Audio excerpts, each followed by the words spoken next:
I think at least இந்த காலகட்டத்தில women should be independent and மணின்றது வந்து ரொம்ப இம்பார்ட்டன்ட் இல்லையா?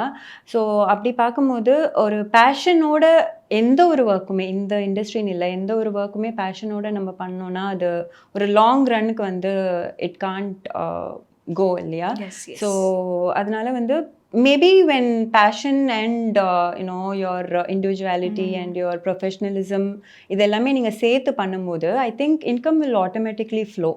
லைக் நீங்க அத தேடி போக வேண்டாம். நீங்க அத சின்சியரா ஒரு விஷயத்த நீங்க பண்ணும்போது, ஹானஸ்ட்டா நீங்க உங்கள சுத்தி எதுவுமே எப்படி சொல்றது? ஒரு ஒரு பேரியரா இல்லாம, நீங்க ஒரு விஷயத்த சின்சியரா பிரசன்ட் பண்ணும்போது, ஒரு ஒரு விஷயத்த வந்து கான்ஃபிடென்ட்டா, கன்சிஸ்டென்ட்டா யாரையும் இம்ப்ரெஸ் பண்ணணும்னு இல்லாம, உங்களோட வொர்க் இதுதான். இதுதான் நான் பண்ண போறேன். இதுதான் என்னால குடுக்க முடியும்னு நம்ப டெலிவர் பண்ணாலே போதும். I think money will automatically flow. அது தாண்டி வந்து அ மனி மட்டும் பார்த்து வராங்க அப்டின்னா, ஐ திங்க் ஒரு லாங் ரன்க்கு இந்த இண்டஸ்ட்ரியில சஸ்டெயின் பண்றது கொஞ்சம் கஷ்டம் தான்.